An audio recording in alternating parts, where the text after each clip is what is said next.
Cashflow Diary Podcast, episode 509. Welcome to yet another exciting episode of the Cashflow Diary Podcast, the podcast that teaches you insider tips, tactics, and strategies for creating leverage streams of cash flow into your life. Learn from top-performing entrepreneurs, business owners, investors, and thought leaders from across the globe as they share their secrets to success. Like what you learn on this and other Cashflow Diary podcast episodes? Go to learninvestingnow.com and sign up to receive powerful tips and information that will help you succeed as an entrepreneur and investor. Now, here's your host, investor, entrepreneur, business owner, educator, speaker, author, and master facilitator of Robert Kiyosaki's cash flow game, Jay Massey. All right, ladies and gentlemen, welcome to another episode of the Cashflow Diary Podcast. I'm your host, Jay Massey, and I'm glad that you are here today because at the end of the day, I've said it before, you will never be the same. Like the version of you that's listening to this right now is not the same version of you that's going to be required in order to make your business grow. That means one of the most constant things that are in the world, the planet, your business, you, is change. And we all know this. And yet, at the same time, many of our businesses don't change the way that we need to. We don't change the way that we need to. And sometimes we can get, stuck. And we don't want that. We want to be change agents as well as be open to receiving the changes that happen. And in fact, if you have been paying attention, especially in the real estate world, you know, like I know, that change is rampant because of technology. It is totally crashed the idea of what you and I think of as traditional real estate, whether it's the sourcing of the tenant and how we actually run the properties. What really matters at the end of the day is that you and we stay on top of it. And I have with me someone who will be able to, help us do that. In fact, he kind of, if you could say, has written many books on this topic in terms of innovation and change. And his newest book is Leading Transformation, How to Take Charge of Your Company's Future, which is actually one of those important vision things that we all need to make sure that we take the time to do. Of course, I'm talking about Nathan Furr. He's a professor over at INSEAD. Now, if you are listening to me in the United States, I said INSEAD, and you said, what? I know. We're going to talk about what INSEAD is, and you will be amazed to hear what happens outside of the U.S. borders, but more importantly, how it is affecting the transformation and changes that are occurring in business and technology and abroad. With that being said, here's what I'm going to say to you. Nathan is a professor. That by definition means you and I are about to learn something truly awesome.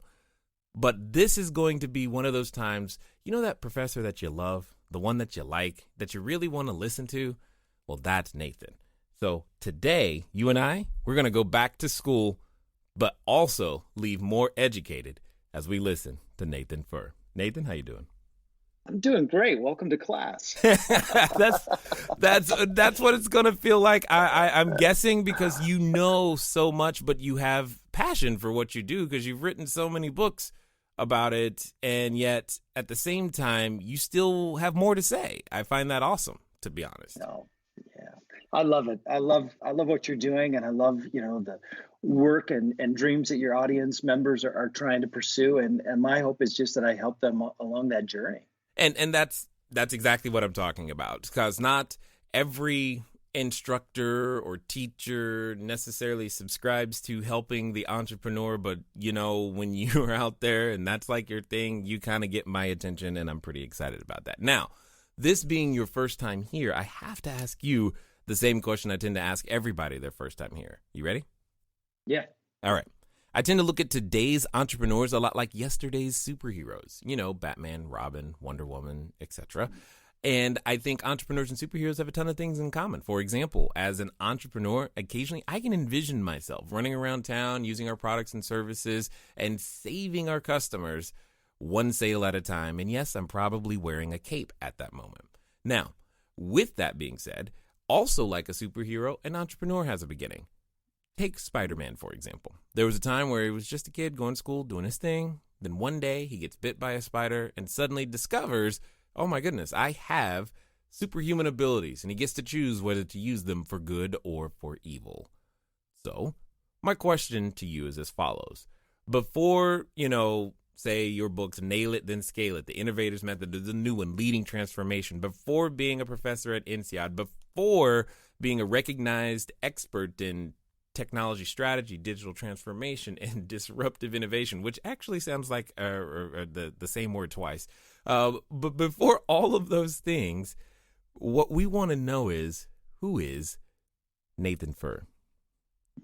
Yeah, what's my origin story? I like that. That's very cool.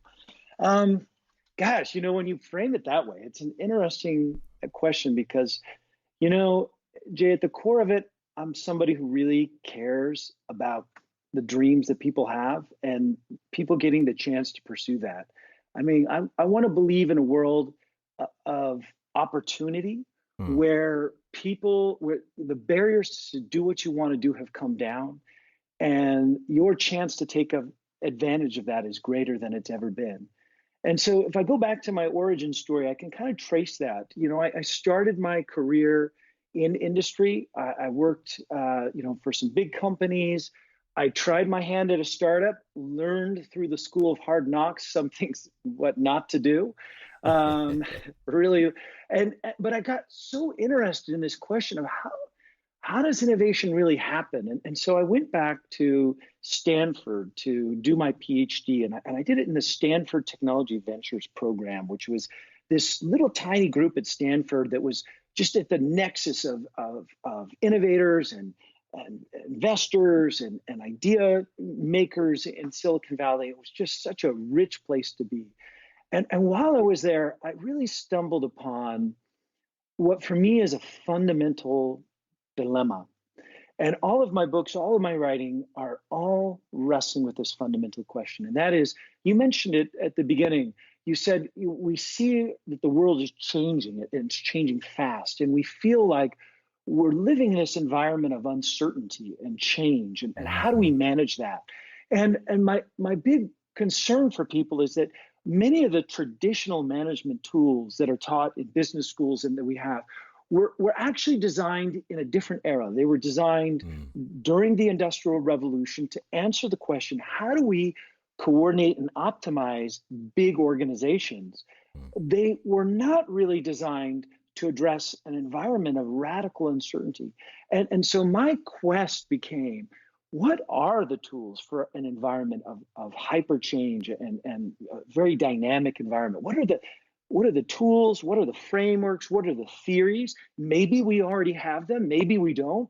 What are the new ones that we need? And so, for example, when I was at Stanford, I became part of the lean startup movement. I was one of the early guys in that movement. I knew Steve Blank and Eric Ries, and Nail It, Then Scale It was a book written to make those lean startup ideas accessible to entrepreneurs.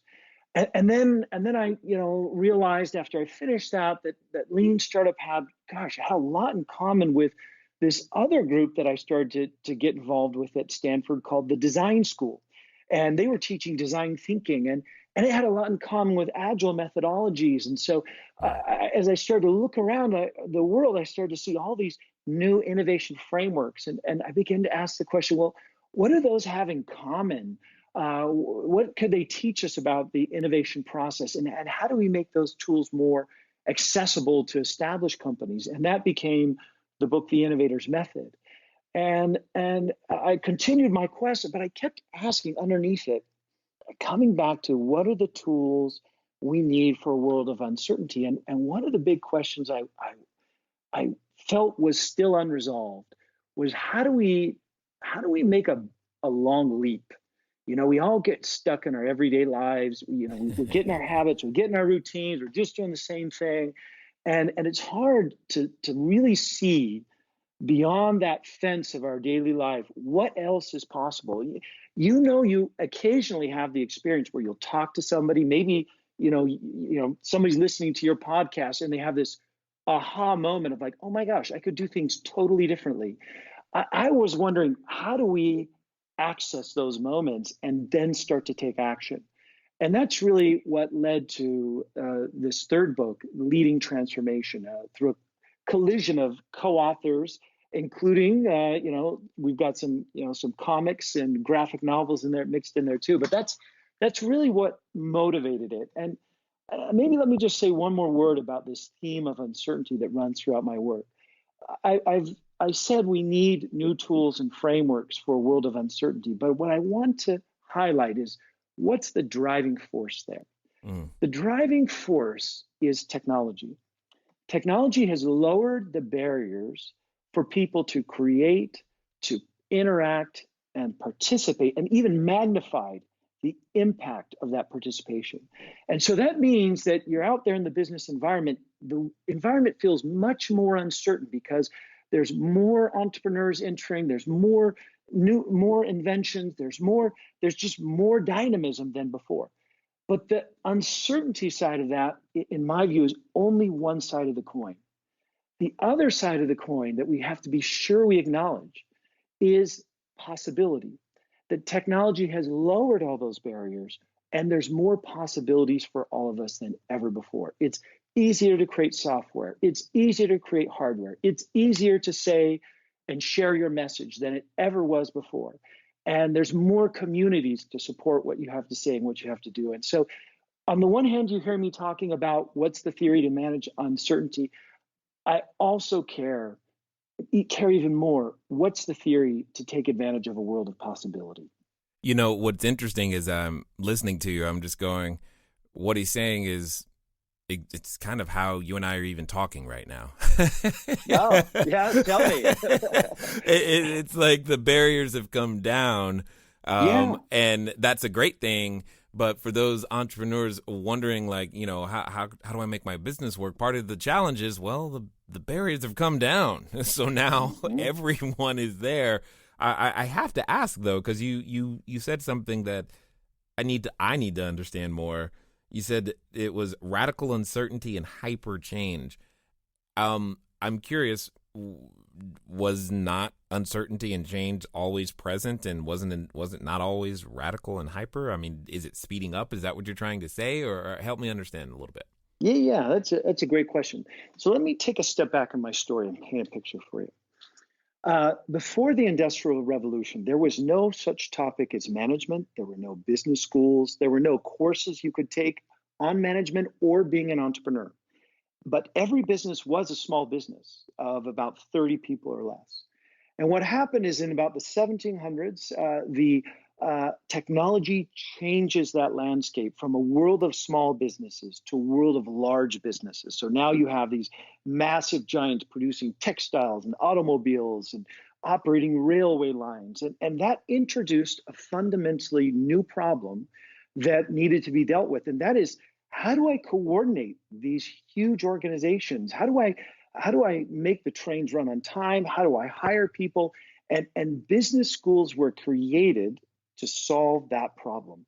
And in fact, by the way, the first business school was founded in 1881. It was Wharton. The first MBA program was created in 1908. It was at Harvard. And yet, think the Industrial Revolution starts in the 1700s. It takes us until kind of the end of the 1800s, beginning of the 1900s to like really start to create this discipline of management. And the question management tries to solve, again, is how do I coordinate? How do I optimize? How do I execute? You could not take a course in entrepreneurship in a business school until, if you were lucky, in the right place, about the 1970s. Then it starts to really take off in the 1980s and 1990s. And what's happened is that, as I mentioned, technology, as it's lowered the barriers so that it's easier to create software, it's easier to create hardware. There's now more new companies, more new inventions, more people participating in the invention, creation, and commercialization process than ever before. So that now that's what creates the environment of dynamism. And I'll just give you a simple example. I remember when I did my PhD at Stanford, going over to Google in some of the earlier days, and they would very proudly show off one of the sources of their kind of one of their big things, and it was a server rack. And what they showed is that they had found a way to pack more computing power per square foot into this server rack and therefore save on costs relative to the competitors. But the thing about that server rack is for the founders of Google, Larry Page and Sergey Brin, to found Google, they had to go out and raise tens of millions of dollars of venture capital to buy the computers to then run their business. If they wanted to try that business today, they could, with a credit card, and in a short period of time, go to Amazon Web Services and just start it right now. That's what I mean by the barriers are lower. Or my friends who are in the hardware world, they're just like, this is the golden age for hardware entrepreneurs. There's more components, there's more source code, there's more everything available to you than there was in the past. And it's not just the entrepreneurs. I mean, by some estimates, there's like 50 million new businesses formed globally every year. It's not just the entrepreneurs, but it's also invention. I mean, globally, and we have a long ways to go here, but there's more people, men and women, participating in the invention process, whether that's just that they get to go to university and they get to go work in a lab, or it's just you and me dreaming up ideas. So that to me is where the dynamism. And so what's happened is the question has begun to shift from, over the past few decades, it's begun to shift from how do I coordinate and optimize and execute on the capture of value. It's shifted to becoming, how do I create value? How do I create new value? How do you discover new sources of value? What are the tools and processes and techniques for that? And that, by the way, is the big quest that we're on, and that I'm on personally, and that many of my colleagues in the business school are on. And that's where I think why you see, for example, the emergence of like lean startup and design thinking and agile methodologies. And I could go on and on. All of those to me are different answers to the question of, well, how do we manage the uncertainty of innovation? And my prediction is we'll have more and more theories, more frameworks. You hear about big companies are starting to adopt, holacracy or agile as an organizational structure.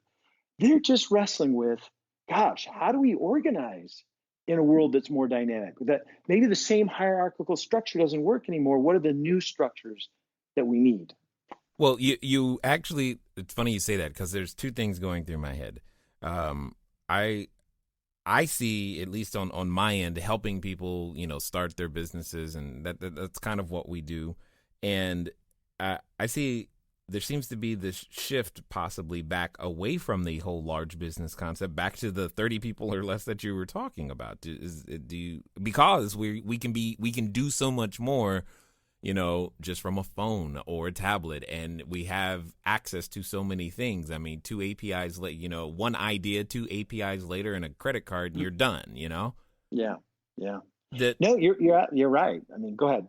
Well, I just wanted to know if that was that if you were seeing companies in general go be smaller and more efficient and still be able to compete with the big boys, so to speak. Hey guys, thanks for listening as always, and I'm glad that you continue to support with each and every download and subscription and share. One of the things that I want to ask you, though, is where are you listening to me from right now? I know some of you, maybe you're on a treadmill, maybe you're washing dishes, maybe you're walking that dog, and some of you are actually in a vehicle driving right now. One of the fun things that you can do, get some of your time back, is begin to living a car-free existence. But even then, it can be a little complicated. So one of the things that I want you to do is I want you to go over to Zipcar. Go to joinzipcar.com/cashflow diary. It's a way that I am able to still go get a car just for a few hours, very, very simply, so that if I have a lot of errands to run and sheets to drop off and running to the short-term rentals, or if I just want to go for a long trip up to LA and back, etc., I can rent a car for a very, very short period of time. And the cool part is I don't even have to pay for any gas. Again, go to joinzipcar.com/cashflow diary. Yeah, it's interesting. It's kind of like two dynamics at once. So if you talk to like the economists, they see some consolidation around like the mega platforms like Amazon and Google and so forth. Yeah. Like those have grown really big. On the other hand, we see like massive kind of growth in small businesses and the opportunities around mass customization. I mean, Yeah. in the past, when you had, say, a big automobile manufacturer, the advantage of that organizational structure is it was hard to mobilize the capital to produce those products. Right. And so a big organization was a good shell for that.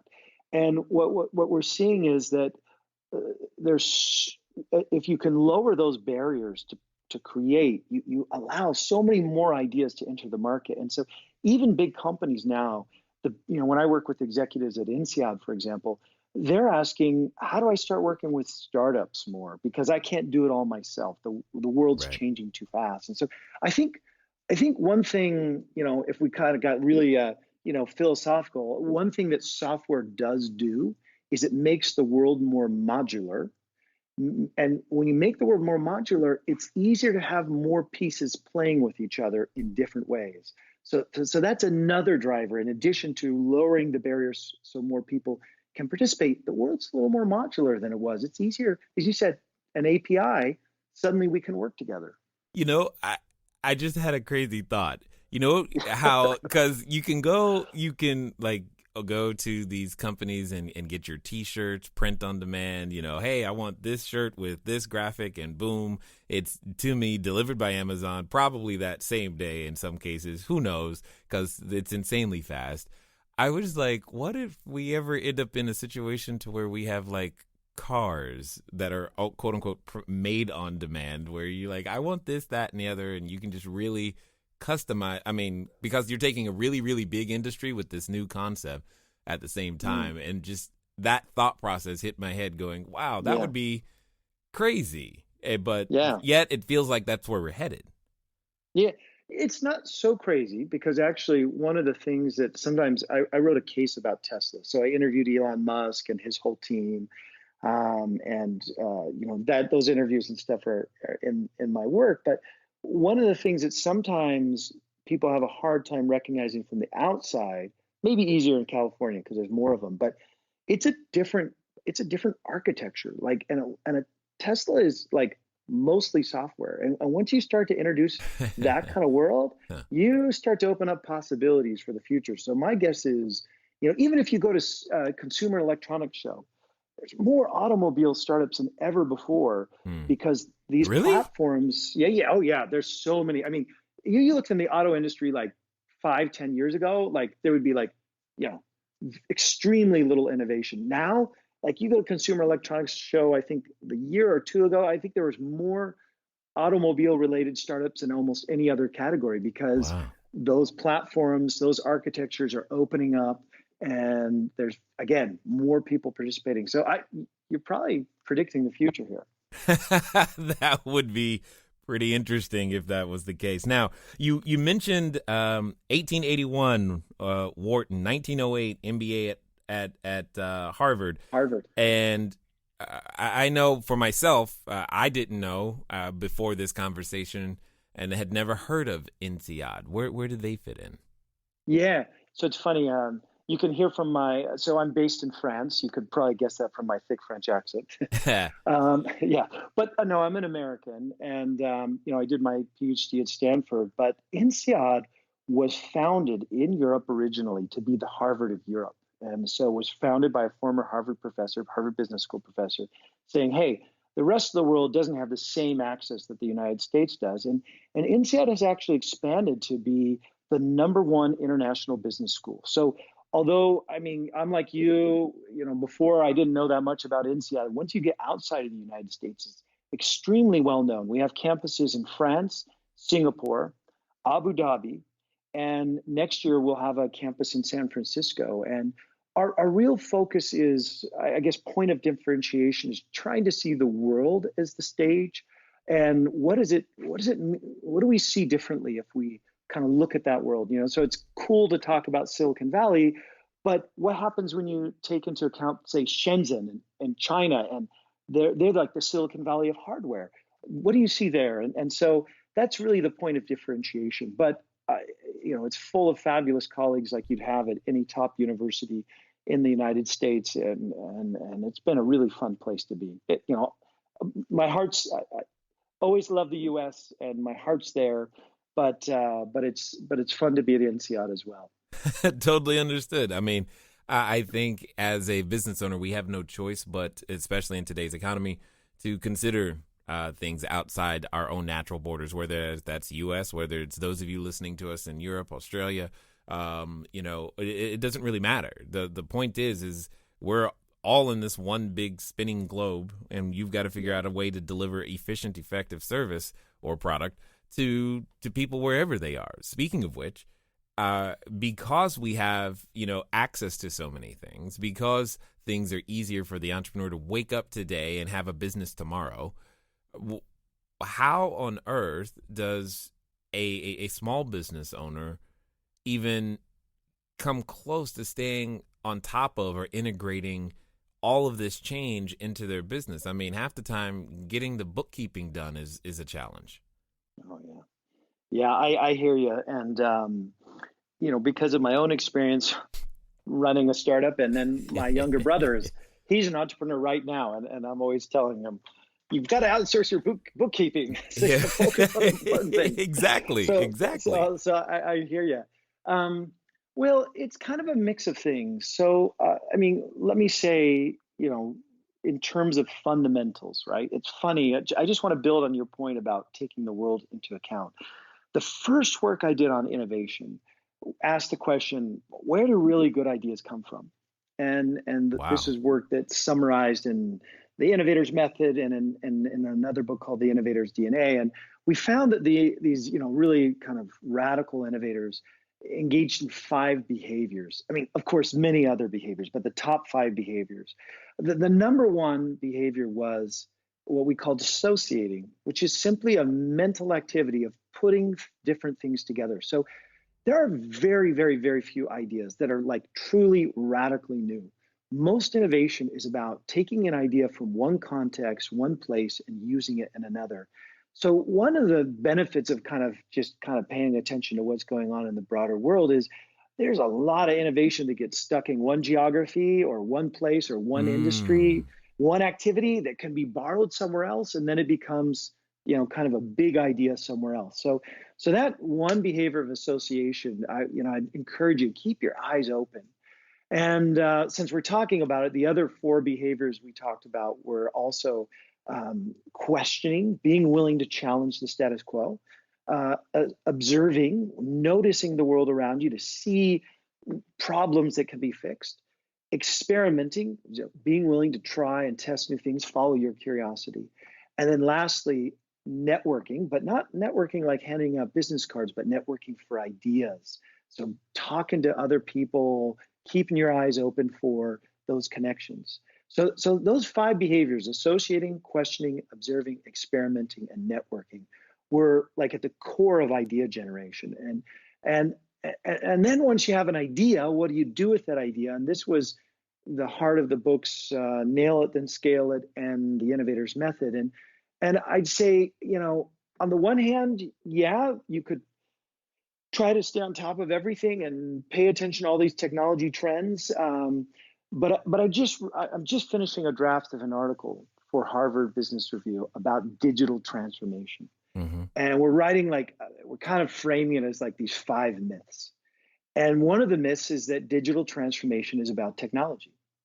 And you'd be like, wait a minute, how does that go together? How is it not? How is it not about technology? And it's not because, and this is why it's not, because it's about the customer. If it's not about a customer need, a customer problem, it doesn't matter what you dream up. It doesn't matter how fancy, and entrepreneurs and engineers and corporates, they get in this trap all the time. You get a big idea, or about some fancy technology or something, but none of that really matters unless you're really deeply solving a customer need. And so when I talk about the innovation process, it always goes back to, how do I understand the customer's job to be done, their underlying need for which they've hired this solution or service or product, and finding ways to do that better is the essence of, good business, whether you're an entrepreneur or corporate. And so even when it comes down to something as fancy pants as digital transformation, which I teach, I don't care about, yes, artificial intelligence is exciting and blockchain is, cool, and virtual reality, very fun, but they're only useful to the end that you solve a customer problem better. And so to me, as an entrepreneur, like just always getting to the heart of that. I mean, I remember, I kind of, you heard me hint at the fact that I had a startup that failed. And we did this women's clothing line. And I used to, people say, oh, who's your target customer? And I say like, oh, women ages X to Y who care about this. And it was all made up. Like that failed because, it didn't fail, it did okay. But it didn't do stellar because we hadn't really gotten deep to understand what customer need we were solving. And as we started to home in on that, then it started to really become distinctive. Then we had a distinctive message. So I don't want to talk your ear off, Jay, but that's the kind of principles that I talk about in the Innovator's method, and nail it, then scale it. That's kind of what the heart of that was about. And then this most recent book was almost taking a step back from that, which is how do I even wrap my head around what is possible for me or my business and start to take action on that. So it's a little more. Well, that's exactly where what's going through my head is because today while it may not be something I'm concerned about today, I'm thinking about AR, VR, AR, voice. Yeah. And then you mentioned blockchain and I was like, yeah, all of these things are coming and they're going to make a massive difference. I have no clue how, but I just know I need to be ready for some sort of change. And it feels like they're all going to come at the same time. And I'm just going to wake up and be like, what happened? And so how does one lead or a team or an organization? I was going to say smoothly through this, but I don't think there's any smooth through all, what is this? 1, 2, 3, 4, 5 different things that are coming our way. They're all coming and they all feel like they're coming right now. Because in the real estate world, VR has a great application. So does AR and voice is going to help from the smart home aspect for sure. And it's already done these things. I have no idea how AI and blockchain are going. Well, I see blockchain is going to just revolutionize title and our transaction process. All of these things are coming right now. And it's crazy and it feels overwhelming. How does an entrepreneur future-proof and lead through we're leading through transformation? How does that happen? So I want to answer your question two ways. The second part, I want to share some ideas from the book, but the first part, I want to say, balance that awareness to what is possible with, just to calm down the nerves of everybody a little bit with, what did you hear the anxiety in my voice? I'm sorry. People get really anxious, right? And there's no doubt these things will come, but it's a question of when. And the answer to when is always, when does it solve a customer need? So I'm going to put on a little different hat for you than the leading transformation hat. I'm going to put on my technology strategy hats because I teach MBAs about technology and how it changes the world. And I would say, look for the Trojan horse. And you're like, what do you mean by that? Let me tell you a fun story. Back kind of around the turn of this, the start of the 2000s, Sony found themselves in a kind of difficult position. Everybody at that time was thinking that household robotics was like the next big frontier, but Sony was way behind. Honda had already spent 10, 15 years building household robots. They'd spent $100 million. They had that walking robot you've seen, the Asimo. Their competitors, NEC and Omron and others, had a lot of money in big robotics programs. They were way ahead of Sony. And Sony's like, wow, how do we even catch up, in this big race? And what you see come out of Sony is a little puzzling at first. They launch a little robotic dog called the Aibo. I remember that. Aibo, you remember that? Okay, it didn't work that well. It didn't do that much. Like you'd give it a voice command, bark, and it would do nothing. and so your first reaction to that is like, what in the world were they thinking? Like Honda's already got a walking robot that does tasks, and they're making a toy dog. But the brilliance of it, and it was a brilliant move, is that it allowed them to start learning by doing. It allowed them to find a customer segment who would pay for this thing today, and they could start developing their capabilities by actually doing it, by manufacturing it, by trying and learning. And so they ultimately sold, hundreds of thousands of these little Aibo robots. They actually caught up and surpassed Honda's capabilities. And when I look back at that story, I'm like, what they found is they found a Trojan horse. They found a customer need where they could start learning about these technologies today. Somebody who would pay them today to use these things. And so I feel like as we throw out all these kind of big, fancy fourth industrial revolution technology names, that we got to remember where that will take off is where it's solving a real need today. And that's where you want to be playing and exploring and learning and watching for that Trojan horse, that's where it's taking off. Because you know what? Honda hasn't sold, I mean, I don't know how many, if they've sold any of the Asimos. They cost, well over $100,000. They cost a couple, I think, in the millions.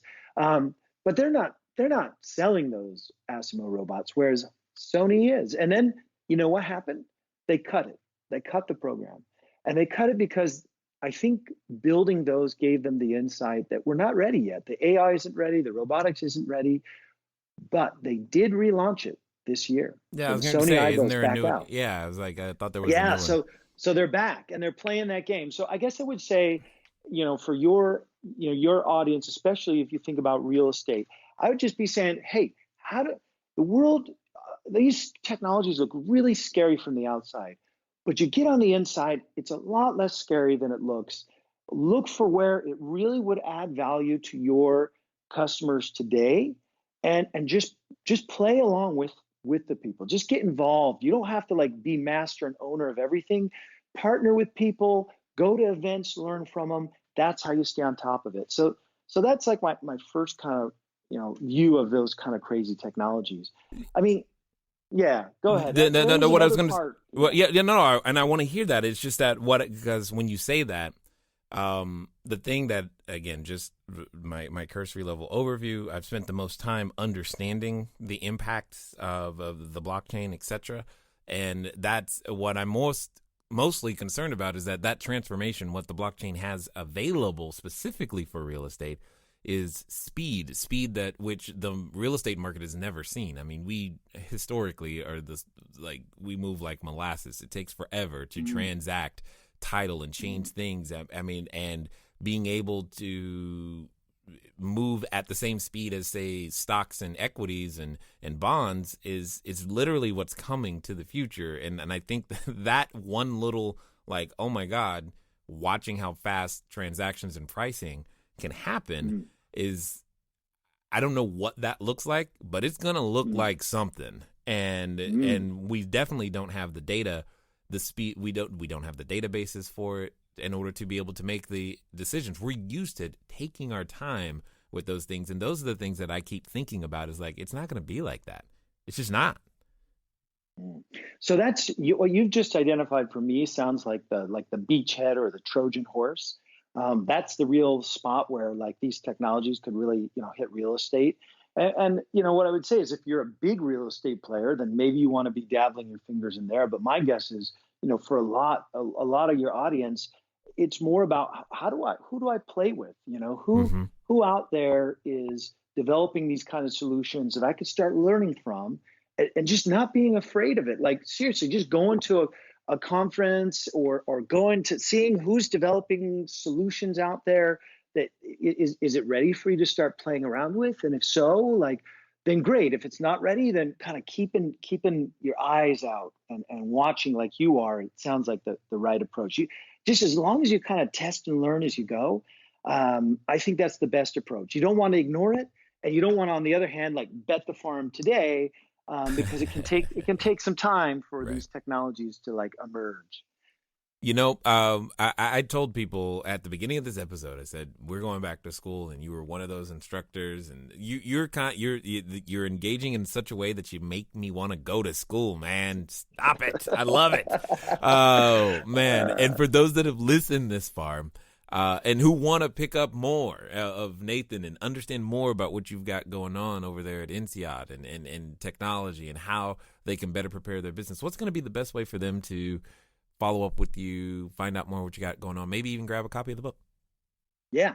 So, one of the things we're trying to put up to make more tools accessible is this website related to the book called leadingtransformationbook.com. Or, I mean, I would love it if people picked it up on Amazon and left a review. I would, that would be great. The book Leading Transformation is kind of the best site. It's a great question. I do need to do better at broadcasting what I do. So I do have a series that was on Forbes called The New Entrepreneur.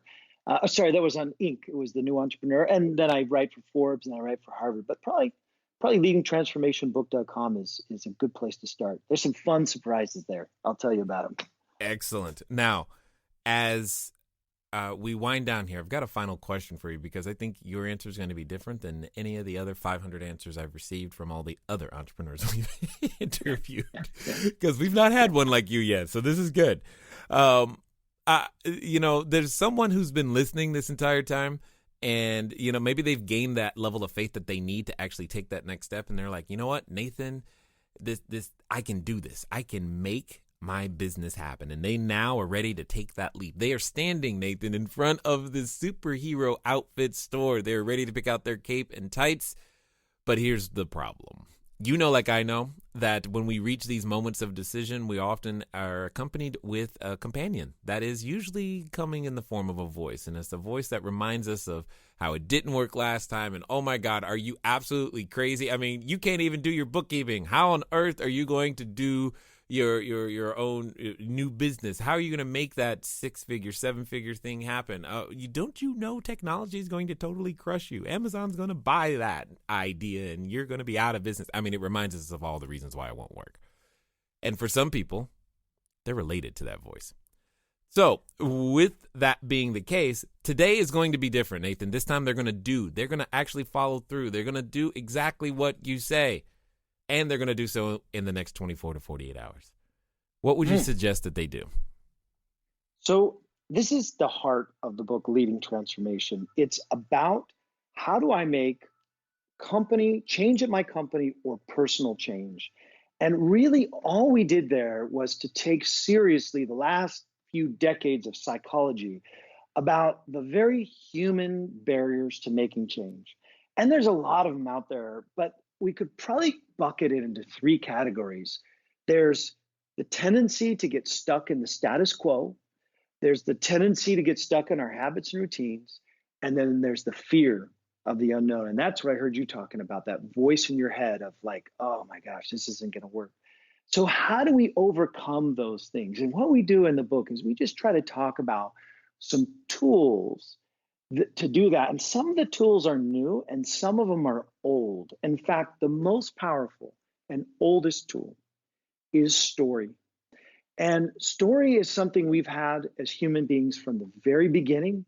When we hear stories, our brains actually release endorphins. When you tell a story to somebody, your brain, when we use like neuroscience, and one of my co-authors is an applied neuroscientist, and you actually start to peek inside people's brains, your brains of the listener and the teller start to sync up together and start to become convinced. And so really at the heart of it, what we're talking about is story has this incredible power to change the way we see the world, to suspend our disbelief.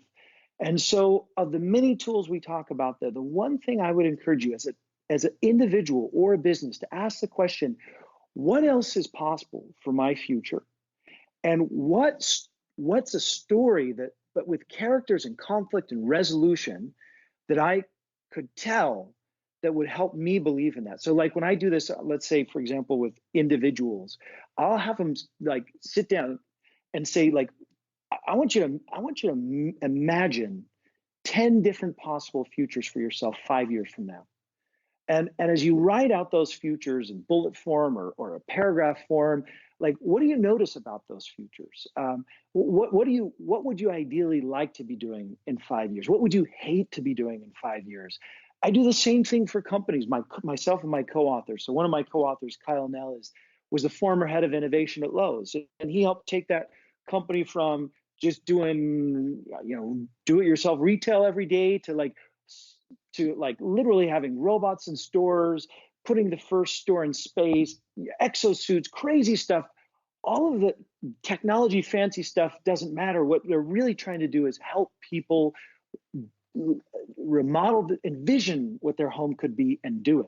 That's what it is underneath. And in that case, we did the same thing where we helped them try to envision what was possible. In that case, what we did is we actually had a panel of science fiction writers, and we had those science fiction writers craft stories about what the future could look like in 5 years.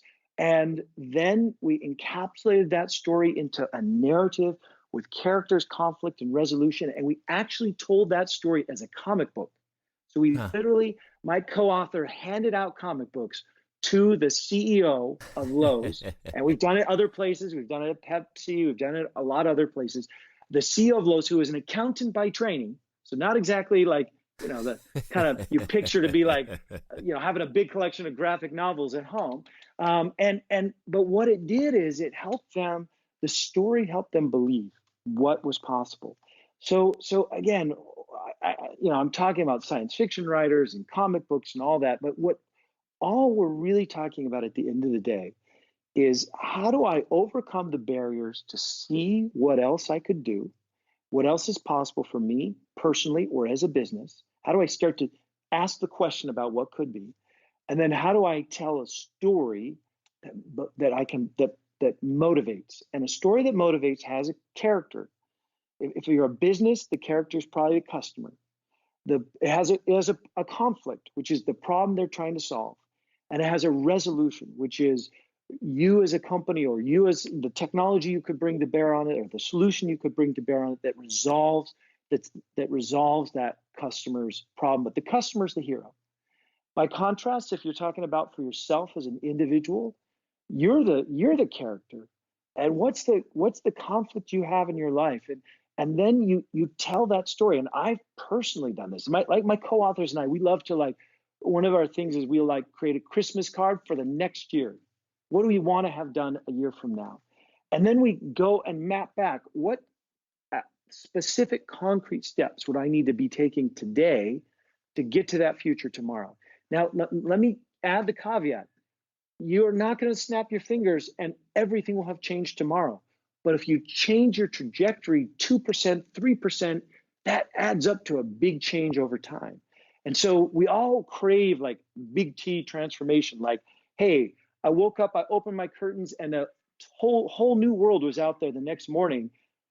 In reality, little T transformations add up to big T transformations. And so I guess that's we talk about other stuff in the book, using artifact trails to map out how you're going to get there, how to create measures that you're succeeding so that you feel some confidence that you're going the right direction. You can convince your skeptics. And we talk about, how to get through if you have a real thorny decision maker in your way. How do you kind of navigate that?